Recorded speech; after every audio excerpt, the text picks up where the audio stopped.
Been a lot written about, publicised about this early release from superannuation scheme that's available at the moment. We saw some numbers from the Treasurer last week, something like $3.8 billion, I think it was, has been released. 460,000 people have been approved. I'd like to hope that those people that are accessing the money, all 460,000 of them, hopefully it's being put to good use, clearing credit card debts or personal loans, car loans, those kind of things. What I thought I'd do, so there's been a lot written about, the longer term, what impact does this have in terms of your lump sum retirement savings by the time you potentially get to your 60s or so and retire. What does that actually mean in terms of your retirement lifestyle and your income? And I just want to run through a scenario with you. Is 40 at the moment, so if you're older, the situation isn't quite as bad. If you're younger, it's even worse. If 40, they've accessed $20,000 from their superannuation and they retire around the age of 62, 63, which is pretty common from what we see. I'll share the screen. First off, I'm on one of the government websites, moneysmart.gov.au. You can have a look at this yourself afterwards and put your own numbers in and mess around with the projector that comes from it. It's quite useful in that it gives you some idea of retirement income that you might be able to expect, which you plug in a particular age and your asset base that you have at retirement. And then it also factors in the age pension. Now, the age pension rules that they use are a couple of years old, but for the purposes of the example and what they run through, it's more than enough.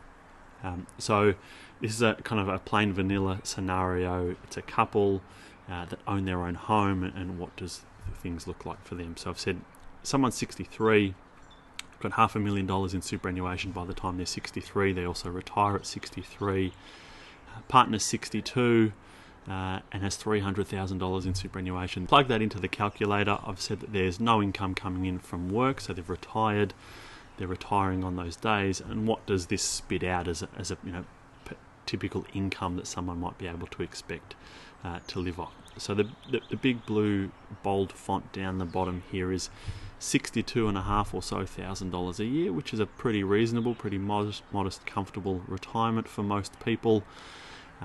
And the bars through here kind of show you how the income is being split. So for the first few years through until age 67, which for people of this age is their age pension age. The first couple of years they're living off their own assets, the blue being the higher balance, the green being the lower balance. Then at age 67, age pension starts to become payable. They receive more and more age pension as they slowly use up their own assets, and then eventually by the time they're in their late 80s towards 90, you'd expect that living this particular lifestyle, drawing this particular kind of income, that they'll have extinguished all of their assets. So that looks pretty reasonable. If, however, we jump in here and we just change these balances a bit for someone that has accessed $20,000 of their superannuation at the moment through this early release scheme. Now again, there's a retirement calculator, there's a projection that you can use somewhere else in this website where they use an average earning rate of 7.5%. So if we base it off the numbers that are in this projector, someone that's 40 now accesses $20,000 of their superannuation, and their superannuation would otherwise earn 7.5% on average per year right through until this 63 age, so 23 years. It works out at about $125,000 difference that would make to your retirement savings. So if we drop this by $125,000, before I move on, remember, retirement income is $62,500 here. We drop this by $125,000, that's going to make it $375,000. The partner, we assume that they accessed as well, so between the couple they took $40,000 out to clear some credit card debt or car loans or whatever it might be. They're going to have $175,000 then in retirement. So combined balance between the couple has dropped by $250,000. So around the age of 40, accessing $40,000 of their superannuation now, foregoing that earning 7.5% for the next 20 odd years. It's going to make a difference of about $250,000 to their retirement savings. And then we look at this here. Their income in retirement has dropped from what was in excess of $60,000 a year to about $54,500. The first few years here, again, using their own money and access the age pension at age 67. They get the full age pension sooner, but again, their money goes through until age 90. So we're talking in the order of not far off.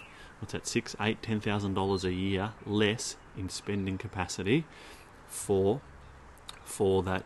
What's that? 25 years or so duration that's there. So it does make a significant difference to the income standards that you can expect in retirement. If you're a higher income earner, or you've made a more of a conscious effort to contribute to superannuation over the years, you're probably likely to have a much higher balance, and so the impact of that, and jumping forward a bit, the impact of that is less. So accessing money now makes less of an impact if you are making more of a conscious effort to contribute to superannuation and taking advantage of the system.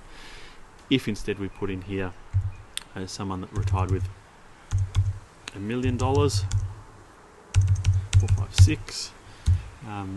So you've got $1 million and your partner's got $1 million. Retirement income in that is up to about $100,000. So the age pension doesn't kick in until much later on in life. But again, if we adjust these numbers, we take that $125,000 off each. So this becomes 875, 1, 2, 3. This one up here becomes 875, 1, 2, 3.